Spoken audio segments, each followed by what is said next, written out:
So, good morning everyone, and welcome to the first in a series of webinars from BSI on the subject of the progression of collaborative business relationships to an international standard. So my name is Carla White and I'm going to be hosting this webinar this morning. So thank you very much for joining us.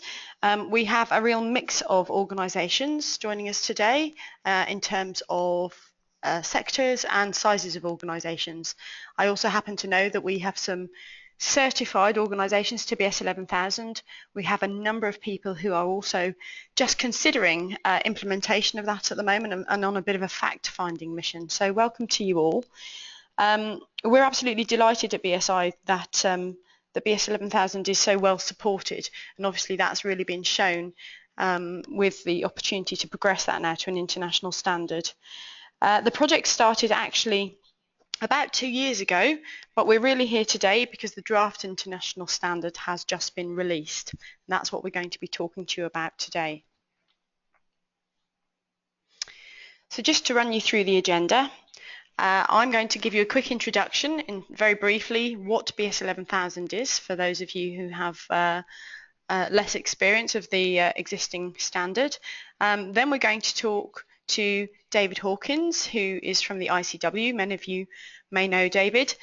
He's also a member of the committee that's progressing this to an international standard, and he's going to talk you through really the process so far and some of the key considerations and then what happens next. We'll then pass on to David Hitchin, who is the technical manager for BS 11,000 at BSI, and he's going to talk you through a technical update based very much around the draft international standard, and he'll look at the high-level structure, which may certainly be new to some of you, and the changes so far, and then take a closer look at some of the clauses. So very briefly, what is BS 11,000? So the concept of collaboration absolutely isn't new, but it's become much more recognised in the business environment over the last few years, very much as a format to support efficient and effective delivery of projects. But in more recent years, it's actually become part of a wider strategy to support businesses in their business continuity, and that's through building sustainable relationships. So BS 11,000, as it stands, it's a framework that supports organisations, helping them to implement effective relationship and collaborative business relationships. And as with all standards, it's very much designed to help organisations achieve their desired outcomes for that specific topic. So in this case, business relationships, and also to help ensure that they are getting incremental value and continually improving.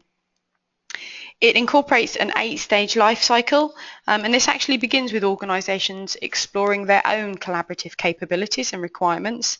It then takes them through partner selection, through management and measurement of the relationships, and all the way through to the exit strategy. So it's very much still in its infancy, but with support of industry leaders in a number of sectors, we've seen rapid growth in the last few years.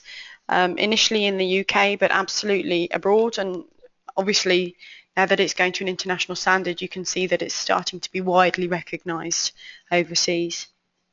So there's lots of benefits that are associated with implementing BS 11,000, such as projects finishing early, finishing in budget or under budget, but what we've actually seen over time since the standard was first published back in 2010 are some of the longer term benefits now from initiatives that have come about through shared ideas and shared resources that have actually continued to deliver long after that project or actually that relationship has actually ended. So the reason for being here today, what is the draft information standard? Well, this is the first part of the process where it's made available publicly for comment from yourselves, and this was actually published back in January, and I can tell you that it closed for public comments just last night. So what does all this mean? Well, the main thing to be aware of is that the ISO 11,000 will be in the new high-level structure. This is actually a common structure that's applicable to all ISO management system standards. It's a standard for writing standards, if that makes sense, and it makes life both easier for those who are writing and developing the standards, but also for those who are implementing. It means there's a common language and clauses across all ISO standards, which makes it easier for integration, for example, if you have multiple management systems in your organization. But it also has the flexibility to be adapted to meet the requirements of specific topics of standards. So, and that's done by adding subclauses to support the high-level structure. So the high-level structure, or as Annex SL as it's otherwise known, is already in use. If you're familiar with ISO 9001 for quality or 14001 for the environment, there's also 27001, which is information security, and a number of others. This structure was launched some time ago and is well underway. So regardless of the comments that have come in on the draft international standard for ISO 11000, that won't change. The structure won't change. It will remain as it is. David Hitchin is going to take you through that in a little bit of detail later on in the webinar. But 3 things to consider within this high-level structure. The first of which is context of the organisation. So there's 10 clauses in the high-level structure, and this is number 4. And this is new for many, many organisations, and very much about really understanding that the business environment that you're operating in, and making sure that your management system that you're developing is actually aligned to your strategic business objectives. Now, since this high-level structure was published, there's been a lot of conversation about this part of the standard context of the organisation. And actually what we've found with the many customers that we've been working with is that this information is already readily available within their organisations. It may not have been included as part of their management system previously, but it is a process, a thought process that, that your business has gone through, and it's available. So the second thing would be leadership. So within the high-level structure, there's an emphasis on leadership, which means that the top management actually needs to play a proactive role, probably more proactive than they may have done before in the management system. And this is very much about ensuring that the wider organisation is engaged and actually in understanding the value of the management system and their own roles within that. And is very much about supporting the management system to ensure that it has the absolute best opportunity for reaching those desired outcomes. So those things that you set out to achieve in the first instance by implementing that system. And then finally, risk. So this is a key theme throughout the higher level structure, the prevention of risk. And this actually starts early on within context of the organisation, where you're required to identify those risks that are associated with the context and your objectives. So as I said, Dave Hitchin is going to talk more about this in relation to the draft international standards shortly. But before then, I'm going to hand you over to David Hawkins of the ICW, and as I mentioned, David is a key member of the ISO 11000 committee, and he's going to talk to you about what's been happening in the process so far. Thank you, Carla. Welcome the opportunity to talk to the community about what's been happening with ISO and the developments. So, from its inception in 1990, the Institute, which was formerly known as PSL, was a joint initiative by the UK BIS, Department of Trade and the CBI, with a view to drawing together good practice in relation to collaboration, partnering and alliances. In 2004, ICW produced a craft methodology, which was the 8 steps, which was adopted by BSI and through its consultative committee process published PAS 11000. Some organisations then requested whether their good practice could be assessed and certified. ICW worked with BSI to evaluate the possibilities and piloted a programme in 2009. The success of this pilot led to the migration to BS 11000, which some of you may already be aware of, again through a wide-ranging committee and rigorous transparent public consultation, leading to publication in 2010. In 2013, given that many organisations wanted to use collaboration internationally, the International Standards Organization initiated the development towards ISO 11000. The consensus process at both BSI and ISO levels is governed by internationally accepted protocols, which allows both individual and corporate participation, ensuring that no single entity can unduly influence the process and that the comments and suggestions can be considered. Carla mentioned that we closed last night the UK comments. We have actually received over 300 comments, which perhaps suggests a great deal of interest in the direction of travel. As was mentioned, the underlying methodology of the 8-stage life cycle of a relationship was a unique approach to underpin sustainable relationships rather than rely on individual personal interaction. As such, it was welcomed and valued by participating members of the International Committee in moving from the British standard to the current draft international standard. This draft is a culmination of 2 years' work by teams from 10 countries.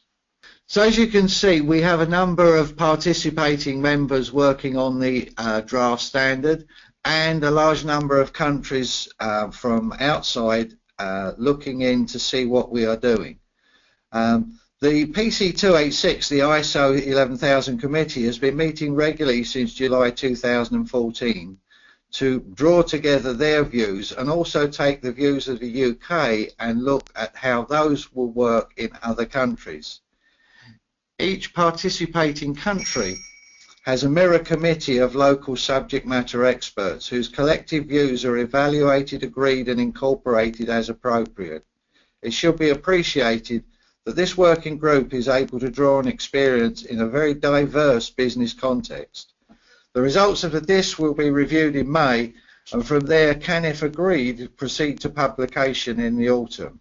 Whilst observing countries are invited to comment, the final recommendation will come from the participating members.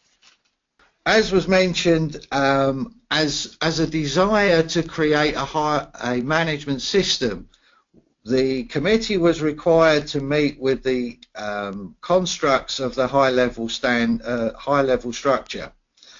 This, in our view, was a great step forward because it means that many of the common aspects of BS 11000 and the 8-step model could be mutually agreed across the organisation, with the benefit that hopefully in the future assessments and implementation will be less fragmented and more integrated across a company and its partners.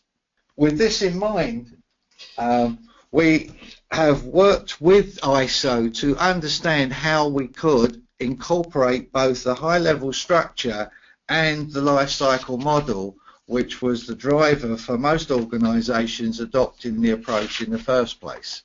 As you can see from the slide, the clauses within the high-level structure 4 through 7 and 9 and 10 are basically high-level corporate approaches. What we elected to do with the agreement of ISO and the committee was to look at Section 8, which is how do you operationalise a collaborative relationship, given that no two relationships would be the same and the context varied dramatically depending on where you were in the world. As a compromise with the arrangements, the high-level structure now sits within Clause 8, but is cross-referenced and linked to all the key requirements of the high-level standard.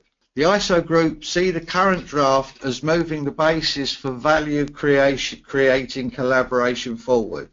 The blend of the high-level structure and life cycle model enhances the standard.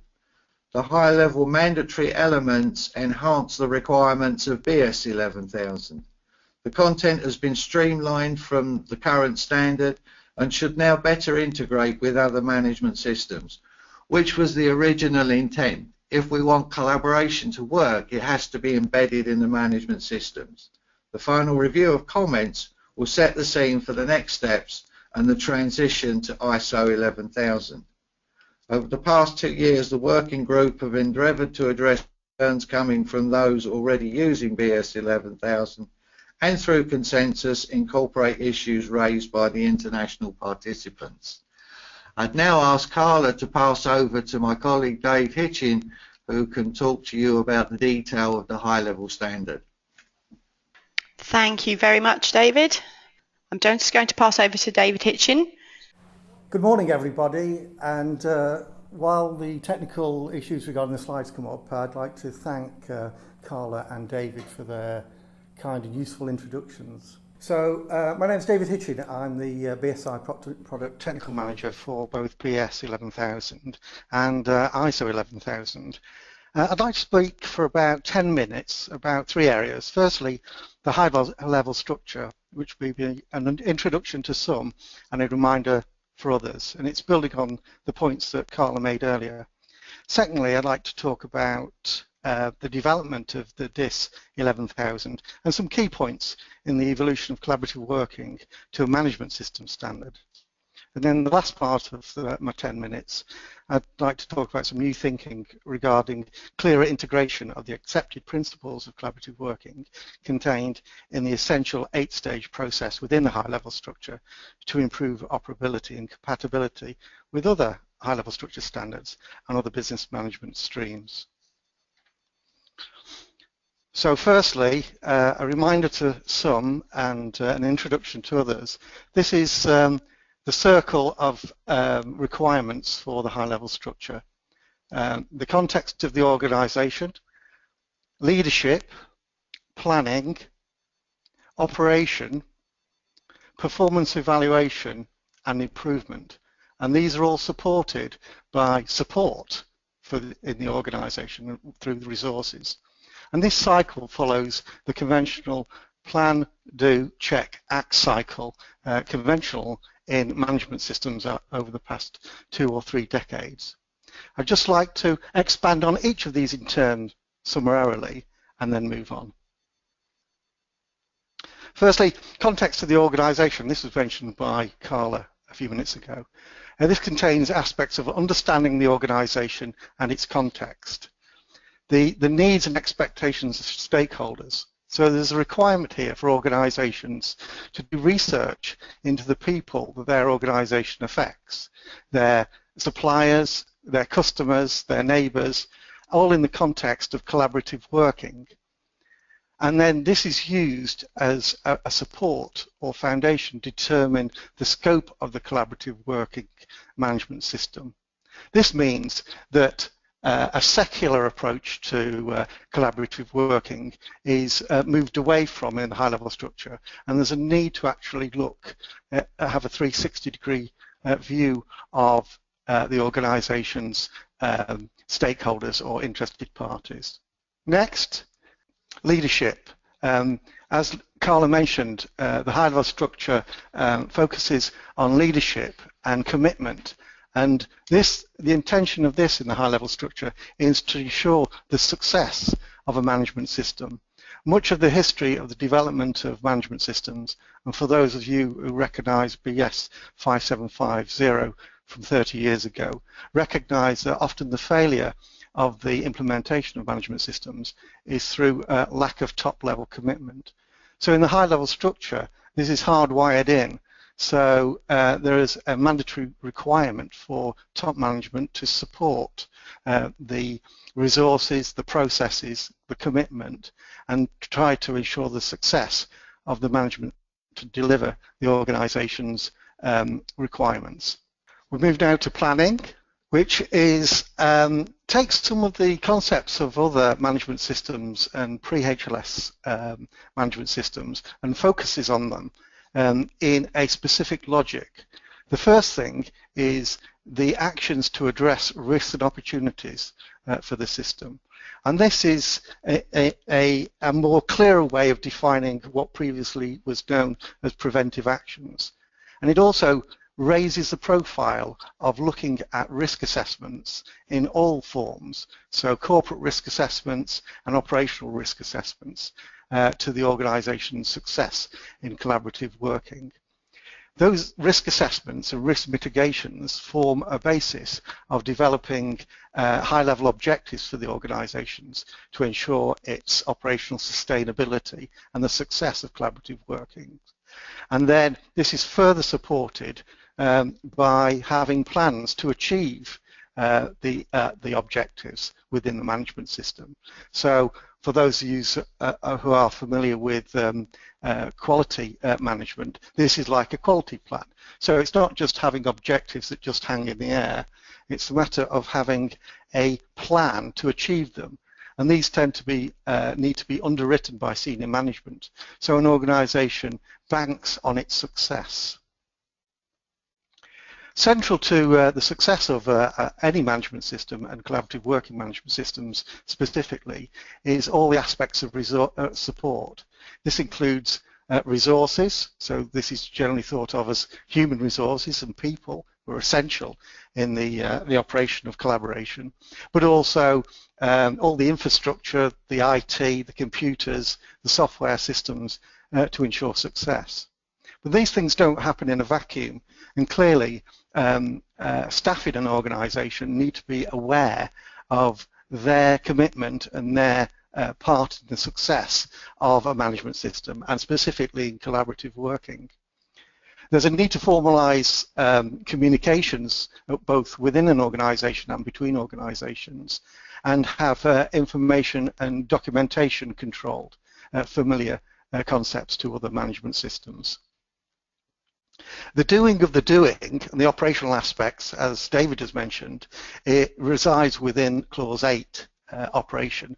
We've looked at the operational planning and control, and also any management of change. So any operational management of change resides in Clause 8. So the doing of the doing. Other familiar concepts to those who operate management systems, conventional management systems in the ISO family, is performance evaluation. So monitoring and measurement of the performance of the organization's activities. Analysis and evaluation are important concepts that are carried through to the high-level structure and to this standard of collaborative working. Internal audit, again, is a familiar concept to other management systems, and this is brought through in this standard. And of course, management review, which is a view from the top, both forward, both backward, to see how an organisation's resources and processes have been deployed, but also forward to drive continual improvement in the operation of the management system, and specifically to make collaborative working more effective, both in its processes, but its content and ultimately its output. Finally, on this slide, there's improvement, and again, some familiar concepts to management systems. The idea of non-conformity, so an operation that doesn't conform to the requirements of the process controls, and corrective action. And the thing I've not put on here, but of course is important for those who are familiar, is root cause analysis. So looking at non-conformity and determining what is the root cause of why a process didn't happen. And I say one why there, often the tool of 5 whys is used to get to the bottom of why there is a non-conformity in a system. In practice, over the past 10 years that I've been involved, I've only got to 3 whys. As long as I'm honest with the answer, I generally get to what the root cause is after 3 whys. And then the corrective action is the process change to prevent the non-conformity happening again. And there's a catch-all at the end of the standard, which is continual improvement. And that's a general statement to ensure the concept of continual improvement is held through all the requirement clauses. So continual improvement affects all clauses 4 to 10. What I'd like to do now is to then move on to some specific things regarding DIS 11,000, some notable changes. And these have been built on the excellent work by the committee and from David Hawkins, and he's mentioned some of them earlier. So context of the organisation, the ideas within the concept of organisation I've already talked about. But in this concept, there's a need to look at consideration of the wide range of collaborative partners and other partners who are non-collaborative in establishing the management system to ensure an optimum control system. And I summarise this as casting the net wide. So when an organisation establishes a management system, it needs to cast the net wide. Leadership, as we mentioned both by David and Carla previously, an important concept in the high-level structure, and in this concept, in this context of collaborative working, enhanced requirements for top management to demonstrate governance and take authority for ensuring the management system works is absolutely essential for success in ensuring the management system operates. So, in summary, top management are hardwired in. And then the third point, again, it's been hinted at previously, planning. Actions to address risks and opportunities, formulation of objectives from that basis, and the plans to achieve collaborative working. So how the objectives are achieved. And there's an emphasis here on early risk assessment, both within an organisation and between its potential partners, and proactive mitigation, which is an important part of ensuring the management system delivers its intended outcomes. And the final thing that I put on this support that can't be underestimated in this type of management system is the support, the resources, and particularly the competence and awareness. Now, what do I mean by this competence and awareness? It's not only the conventional competence and awareness of management, organisation, and implementation, but the culture of collaboration. So the culture and the behaviours associated with collaborative working can't be underestimated. And for those of you who are looking forward to, oh, that's very important, and we all know that, but how do we audit it? How do we check that we're doing well, both for internal audit and potentially for external audit for certification? Then this can only really be done through interview and discussion. There can be as many policies, grand policy statements, mission banners, and meetings seated on beanbags till the cows come home. But the only way of testing that this really works is through staff behaviours in practice. I'd just like to then move on to the last couple of slides. It's just some new thinking in the committee to make the international standard as best as it can be. And I'll just pick that point on personal awareness. One of the high-level structure requirements in clause 7.3 is personnel awareness, and this part that persons doing work under the organisation's control shall be aware of their contribution to the effectiveness of the collaborative business relationship.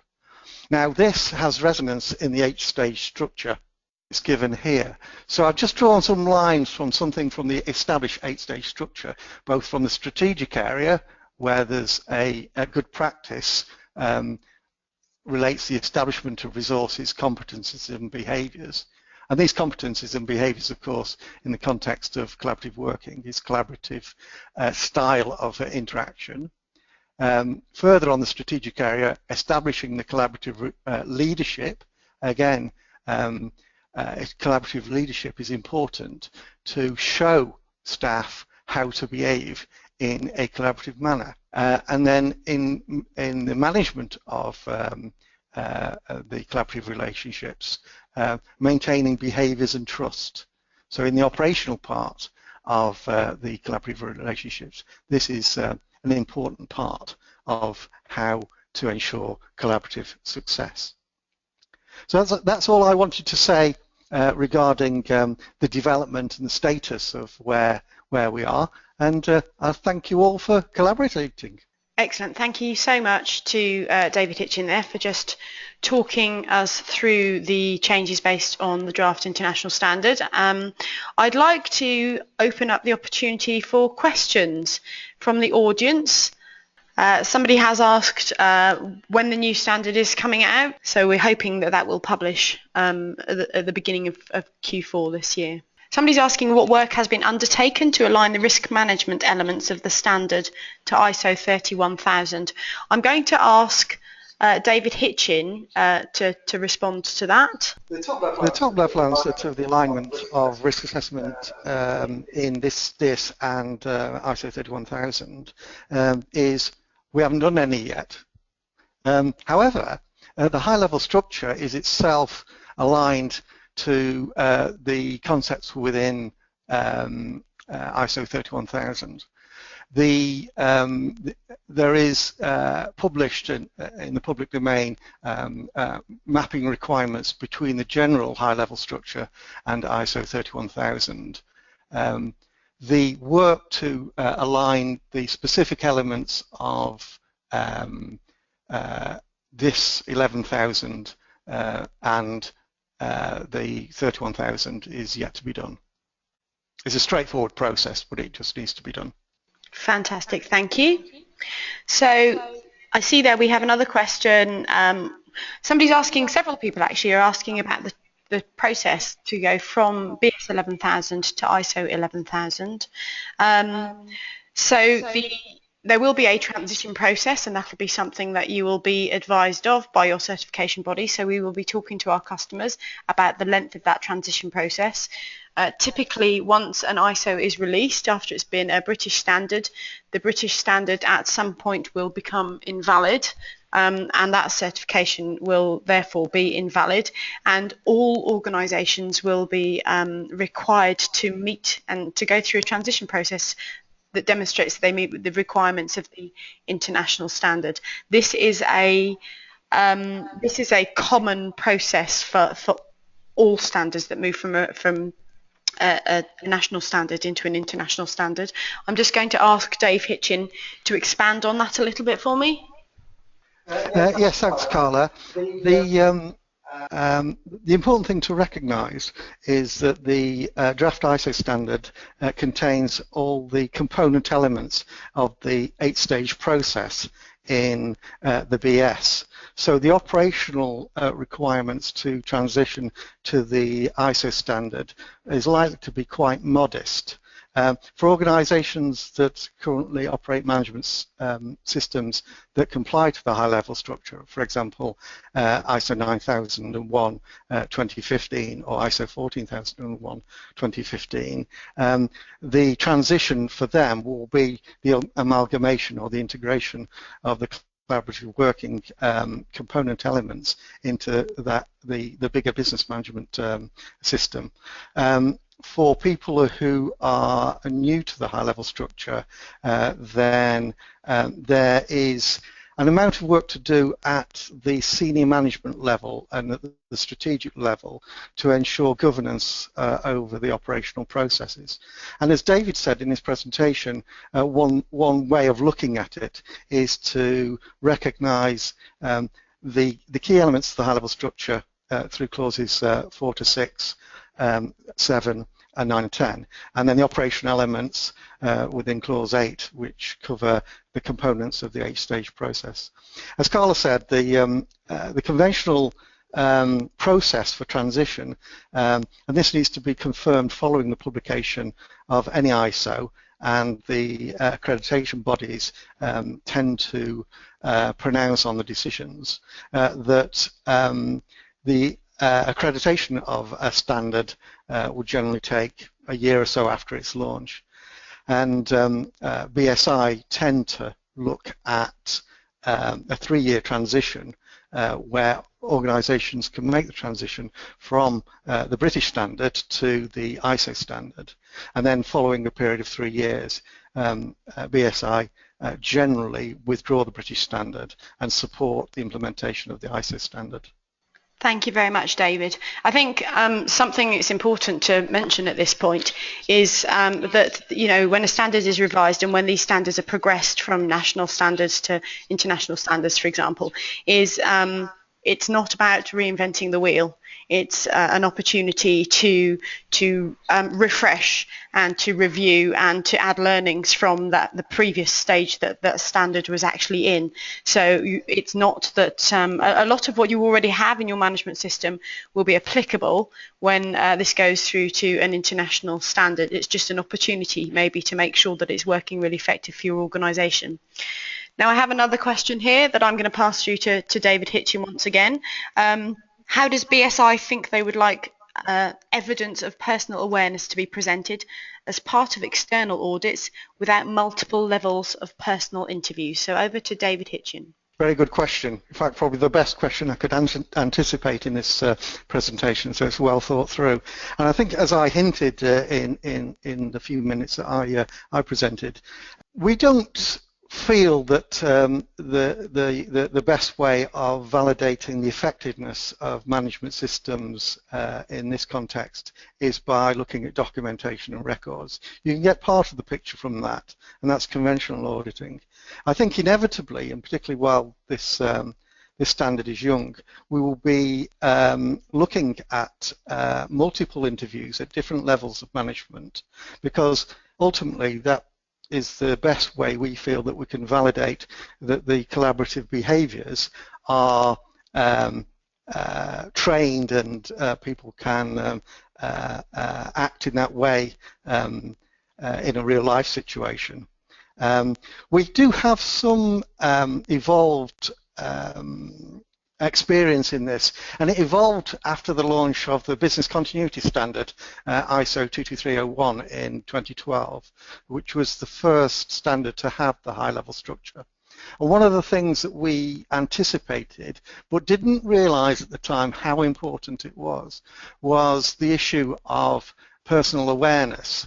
And although much of that standard auditing is conventional, looking at documentation, controls and physical resilience of organizations through backups and alternative sites and the like, the key validation that the system actually works is actually by doing multiple interviews at different layers of staff.